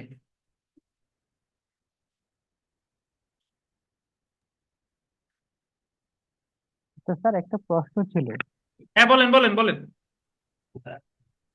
আচ্ছা, এখানে তামাদি আইনের 3 ধারা অনুযায়ী মামলা, আপিল এবং আবেদন পত্রের ক্ষেত্রে প্রযোজ্যের কথা বলছে। আহ আপনার রিভিশনের ক্ষেত্রে কোনো কিছু বলে না। রিভিশন কি আবেদন হিসাবে ধরা হয়? এক্স্যাক্টলি, আবেদন হিসেবে। জি, জি আচ্ছা হাবিব সাহেব, রিভিশন বলেন অন্যান্য আবেদনের ভিতরে সবকিছু আছে। মানে আপিল তো স্পেসিফিক্যালি উল্লেখ করাই আছে, আর বলছে অন্যান্য দরখাস্ত। অন্যান্য দরখাস্ত মানে যাবতীয় যাবতীয় যত দরখাস্ত আছে সবকিছু কিসের মধ্যে পড়বে? অন্যান্য দরখাস্তের মধ্যে। ধরেন মোবাইল কোম্পানি বড় একটা অফার দিছে, অফার দেওয়ার পরে পত্রিকার নিচে সবার নিচে লেখা থাকে শর্ত প্রযোজ্য। তার মানে ওই জায়গায় যত যাই প্রলুব্ধ করুক না কেন, শর্ত প্রযোজ্য মানে হলো ওই শর্তের মধ্যে তারা যে শর্ত দিবে সেই শর্তই মানতে হবে। যাই হোক, বুঝতে পারছি। তো জি আমরা 4 ধারাটা দেখি। তামাদির মেয়াদ উত্তীর্ণ হওয়ার সময় আদালত বন্ধ থাকলে, আমাদের লিখিত পরীক্ষায় কয়েকবার প্রশ্ন আসছে, একটু ব্যাখ্যা দিই শুনেন। ধরেন আপনার মামলা দায়েরের তামাদি মেয়াদ ছিল 6 মাস। এখন যে কোনো কারণে আপনি 6 মাস বিভিন্ন কারণে মামলা করতে পারেন নাই, যেদিন মামলা করতে গেলেন সেই দিন হলো শেষ দিন। সেদিন কি বলেন? শেষ দিন। এখন শেষ দিন গিয়ে দেখলেন আদালত বন্ধ, আদালত বন্ধ, তাহলে কি হবে? এই সমস্যাটার সমাধান দিয়েছে তামাদি আইনের 4 ধারায়। যদি শেষ দিন আদালত বন্ধ থাকে তাহলে পরবর্তী যেদিন আদালত খোলা থাকবে সেই দিন দায়ের করা যাবে, এর আগের দিন না। কোন দিন? ধরেন শেষ দিন দেখা গেল শুক্রবার, তাহলে রোববার যদি খোলা থাকে তাহলে মামলা দায়ের করতে হবে কোন বারে? রবিবারে। ধরেন শেষ দিন ছিল ছুটির দিন, এরপরে আদালত 50 দিন বন্ধ। 50 দিনকে 1000 দিনও যদি বন্ধ হয়, পরবর্তী যেদিন খুলবে সেদিন। সেই দিন হলো কি বলেন? তাই শেষ দিন। বুঝতে পারছেন? তো এটা ওই 3 ধারা কয়টা ক্ষেত্রে প্রযোজ্য ছিল? কি? মামলা, আপিল এবং অন্যান্য দরখাস্ত। 4 ধারাও কি? মামলা, আপিল এবং অন্যান্য দরখাস্তের ক্ষেত্রেই প্রযোজ্য। তো একটু পড়ি দেখেন। কোন মকদ্দমা, আপিল বা দরখাস্তের জন্য নির্ধারিত তামাদির মেয়াদ যে ক্ষেত্রে আদালতের বন্ধের দিন অতিবাহিত হয়, সেক্ষেত্রে আদালত পুনরায় খোলার দিন উক্ত মকদ্দমা, আপিল বা দরখাস্ত রুজু করা যেতে পারে, আনয়ন করা যেতে পারে বা দাখিল করা যেতে পারে। প্রযোজ্যতা দেখেন, 4 ধারা প্রযোজ্য হবে, আন্ডারলাইন করেন, মামলা, আপিল অথবা কি আবেদনপত্র, সুট, অ্যাপিল অ্যান্ড অ্যাপ্লিকেশন। তো ওই হাবিব সাহেব একটা ভালো প্রশ্ন করেছেন যে রিভিশন, রিভিউ এগুলা কি 4 ধারার ক্ষেত্রে প্রযোজ্য হবে কিনা? হ্যাঁ হবে। ওই যে আবেদনপত্র মানেই কি? আপিল ছাড়া অন্যান্য আপিল, রিভিউ, রিভিশন যা যা আছে সকল দরখাস্ত আসবে কততে? এই আবেদনপত্র বা অ্যাপ্লিকেশনের মধ্যে। জি, তো 4 ধারার মূল কথা এতটুকুই, বাট এখানে বেশ কতগুলা সমস্যামূলক প্রশ্ন আলোচনা করছে। আমরা এই যে ইলাস্ট্রেশন ননে যেটা দেখবো, এটা একটা বিজিএস পরীক্ষায় এসেছে, একটু ধৈর্য ধরে পড়ি দেখেন। ধরুন, সবাই একটু লক্ষ্য করেন, ধরুন একটি দেওয়ানি মকদ্দমা দায়ের করার নির্ধারিত মেয়াদ শেষ ছিল 15/10/2020, মানে 15/10 মানে অক্টোবর মাসের 15 তারিখ। কত সাল? 2020 সাল। 13/10/2020 ও 14/10/2020 তারিখ আদালত বন্ধ ছিল। মানে 13/10 আর 14/10 কি ছিল? বন্ধ ছিল। আর শেষ দিন ছিল কোন দিন? 15/10। সো আগের দিন বন্ধ ছিল কিনা এটা আমাদের মানে বিবেচ্য বিষয় না। 15/10/2020 খ্রিস্টাব্দ তারিখে দেওয়ানি আদালত, আন্ডারলাইন করেন, খোলা ছিল। আমার শেষ দিন ছিল 15/10, সেই দিন আদালত কি ছিল? খোলা ছিল। সো এর আগে খোলা ছিল না বন্ধ ছিল তা আমার বিবেচ্য বিষয় না। কিন্তু 15/10/2020 খ্রিস্টাব্দ তারিখে বাদীর বাবা মৃত্যুবরণ করে। কি করছে বাদীর বাবা? যেদিন শেষ দিন সেই দিন বাদীর বাবা কি হয়েছে? মারা গেছে। বাদী 16/10/2023 তারিখে মকদ্দমা দায়ের করে। যেহেতু বাবা মারা গেছে, এই ক্ষেত্রে সে দায়ের করছে কয় তারিখে? তার পরের দিন। এই ক্ষেত্রে বাদী 4 ধারার সুবিধা পাবে না এবং মকদ্দমাটি কি হবে? খারিজ হবে। কারণ 15/10/2020 তারিখে আদালত কি ছিল? খোলা ছিল এবং উক্ত দিন মকদ্দমা দায়ের করার কি দিন ছিল? শেষ দিন ছিল। বাবার মৃত্যুর কারণ 4 ধারার সুবিধা পাওয়ার কোনো ভিত্তি হতে পারে না। 4 ধারা প্রযোজ্য করতে হলে আদালত বন্ধের দিন তামাদির মেয়াদটি অতিবাহিত হতে হবে। আপনি যদি 4 ধারা প্রযোজ্য করতে চান তাহলে শেষ যে দিন সেই দিনটা কি থাকতে হবে? আদালত বন্ধ। বুঝতে পারছেন? তো এখন ভাই, মূল মামলার ক্ষেত্রে বিলম্ব মওকুফের আবেদন করা যায় না। যদি এটা আপিল হতো, যদি এটা রিভিশন হতো, যদি এটা অন্যান্য দরখাস্ত হতো, তাহলে বাবার মৃত্যু একটা যৌক্তিক কারণ হতে পারত। বুঝতে পারছেন? কিন্তু মূল মামলার ক্ষেত্রে বিলম্ব মওকুফের আবেদন করা যায় না। এখন আবার অনেকে মনে মনে ভাববেন যে 14 ধারায় তো আছে, সেটা আলাদা বিষয়, সেটা আলাদা বিষয়। কিন্তু আপাতত মনে রাখেন যে মূল মামলার ক্ষেত্রে বিলম্ব মওকুফের আবেদন করা যায় না। তো যদি বাবার মৃত্যু একটা যৌক্তিক কারণ হতো কোন ক্ষেত্রে বলেন তো? আপিল, রিভিউ, রিভিশন, এগুলো অন্যান্য ক্ষেত্রে। বুঝতে পারছেন? মূল মামলা ঠিক। কিছু। বাবার মৃত্যু তাইলে সবাই বাবারে নানারে চাচারে মেরে মেরে ফেলতো আর পরে যে মামলা আচ্ছা দেখেন, আমরা বাঙালি আর একটা উদাহরণ আছে, এটা একটু পড়ি, এটা বললে আরো ভালো বুঝবেন। দেখেন সবাই একটু খেয়াল করেন। ধরুন একটি দেওয়ানি মোকদ্দমা দায়ের করার নির্ধারিত তামাদির মেয়াদ শেষ ছিল 15/10/2020। একই কত তারিখ শেষ ছিল? 15/10। 13/10 এবং 13/10 থেকে 17/10 তারিখ আদালত বন্ধ ছিল। তার মানে 15 তারিখ কি ছিল? 13 থেকে 17 যদি বন্ধ থাকে তাহলে 15টাও কি বন্ধ।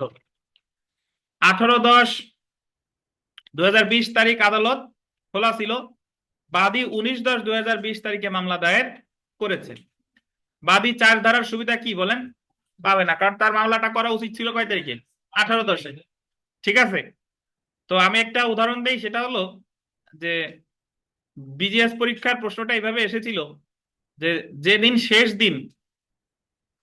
দিন আদালত খোলা ছিল, তার আগের দিন বন্ধ ছিল, তার পরের দিনও বন্ধ ছিল, কিন্তু শেষ দিন কি ছিল? খোলা ছিল। কিন্তু শেষ দিনে ধরেন, উদাহরণ যদি এইভাবে দিই, শেষ দিনে বিচারক আবার ছুটিতে ছিল, আবার তার পিতাও মারা গেছে ওই শেষ দিনে, আবার বিচারকও কি ছিল? ছুটিতে ছিল। এখন মামলাটা সে করবে কবে? বিচারক ছুটিতে থাকলে কোনো বিষয় না, দেখবে যে আদালত ছুটিতে ছিল কিনা, কারণ দেওয়ানি মামলা বিচারকের কাছে করে না, দেওয়ানি মামলা করে কার কাছে? ফেরেশতাদের কাছে। সো বিচারক ছুটি কোনো যৌক্তিক কারণ না। আর বাবা মা মারা গেলেও কিছু করার নাই। যেদিন বিচারক ছুটিতে থাকলেও 4 ধারার বলা আছে যে বিচারক ছুটিতে থাকলেও ফেরেশতাদের কাছে মামলা করলে সেটা দায়ের হয়েছে বলে কি হবে? গণ্য হবে। বুঝতে? ভূমিকম্পে যদি আদালত ভেঙেও যায় আচ্ছা আজগবি কথা। আচ্ছা, আমরা একটু বিগত বছরের প্রশ্নে আসি। তো 4 ধারাটা মূল কথাই একই, বাট এখান থেকে প্রায় প্রশ্ন আসে, একটু পরে দেখেন। তামাদি মেয়াদের পরে দেওয়ানি মামলা দায়ের করার ফল হচ্ছে মামলা কি বলেন? খারিজ। কত ধারায়? তিন ধারায়। মামলা খারিজ কি আদেশ নাকি ডিক্রি? ডিক্রি। কারণ নাম মামলা খারিজ হইলেও এর আসল নাম কি? আবার কেউ তালে তালে বলেন না ডিক্রি খারিজ, এটা কি? আরজি খারিজ। আচ্ছা ধন্যবাদ। 2 নম্বর প্রশ্নটা একটু দেখেন। ক, দখল পুনরুদ্ধারে একটি মামলা দায়ের করেছে। মামলা দায়েরের সময় ছিল 6 মাস, কিন্তু 12 মাস পরে মামলা দায়ের করেছে। বিবাদী পক্ষ তামাদি মেয়াদ দিয়ে কোনো প্রশ্ন উত্থাপন করেনি। এই ক্ষেত্রে আদালত নিম্নলিখিত কোন ধরনের সিদ্ধান্ত দিতে পারে? মামলা খারিজ করতে আদালত কি বলেন? বাধ্য। বুঝতে পারছেন? তো সেলফ প্র্যাকটিসে যদি আমরা চলে আসি, এটা একটু দেখেন। 23 ধারায় উল্লেখিত বিধানাবলী সাপেক্ষে তামাদি মেয়াদ শেষে দায়েরকৃত প্রত্যেকটি মোকদ্দমা আপিল বা আবেদন খারিজ হবে। কত ধারায় বলছে? 4 থেকে 25। 2 নম্বর প্রশ্নটা দেখেন। তামাদির মেয়াদ শেষে দায়েরকৃত মামলা, আপিল বা দরখাস্ত, dismissal of suits etcetera instituted etcetera after the period of limitation, এটা কত ধারার বিষয়বস্তু? 3 ধারা। আর 3 ধারার বিষয়বস্তু 4 নাম্বারটা দেখেন। তামাদি আইনের 3 ধারা অনুযায়ী তামাদির বিষয়বস্তু কয়টি? 3টি। 7 নাম্বারটা দেখেন। তামাদি আইনের ড্যাশে নির্ধারিত তামাদি মেয়াদের পর দায়েরকৃত মামলা খারিজ হবে। কত তফসিলে? কত তফসিলে বলেন? প্রথম তফসিলে। জি।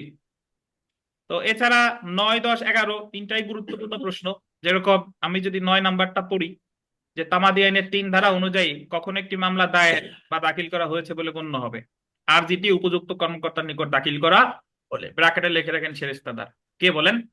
উপযুক্ত কর্মকর্তা কে? সেরেস্তাদার। জি জি। 10 নম্বরটা দেখেন।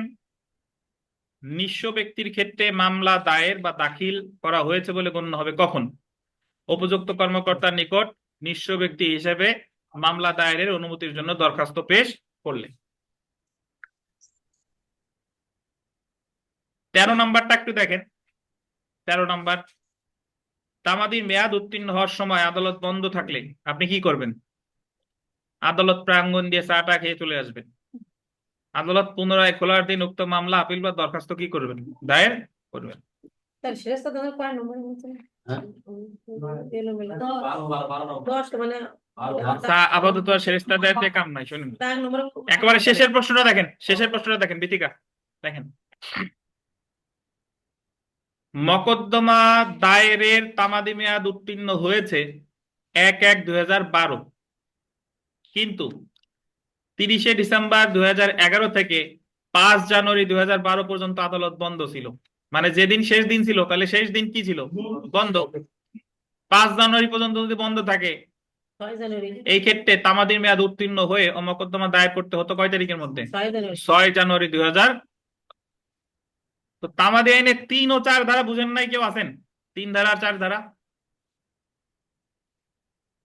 আলামিন সাহেব তো বুঝেনি। এই বিমল সাহেব, 3 আর 4 ধারার বিষয়বস্তু কি? 2 কথায় বলবেন, 2টা বাক্যে। 3 ধারায় স্যার মামলা খাই হুম, আর 4 ধারায় এই আছে। এই মামলা বিলম্ব কিছু আচ্ছা কেউ বলবেন না, কথা বলবেন না। বাদন সাহেব বলেন তো 3 আর 4 ধারার বিষয়বস্তু কি? 3 ধারা হচ্ছে মামলার ফলাফল, 4 ধারা হচ্ছে আদালত বন্ধ থাকলে যে 3 ধারায় কি একটু ভেঙে বলেন তো, কি বুঝছেন 3 ধারায়? যে নির্দিষ্ট মেয়াদ শেষে মামলা করলে, আপিল করলে, দরখাস্ত করলে খারিজ হবে, তাতে অপরপক্ষ এসে আপত্তি করুক বা না করুক। এটা কত ধারা? 3 ধারা। 3 ধারা। আর আখিনুর, আপনি 4 ধারা বলেন, 4 ধারায় কি আছে?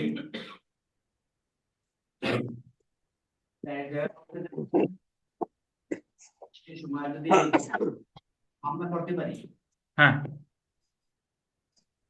বলেন। আদালত বন্ধ থাকে তারপরে কিন্তু মামলা করতে তারপরের দিন কি খোলা থাকতে হবে না? আর সেটা বলেন যে আদালত যদি কি থাকে, বন্ধ থাকে, পরবর্তী যেদিন আদালত খুলবে সেদিন মামলা করা যাবে। কত ধারায়? তাহলে 3 ধারার বিষয়বস্তু কয়টা? 3টা। 4 ধারার বিষয়বস্তু কয়টা? 3টা। জি।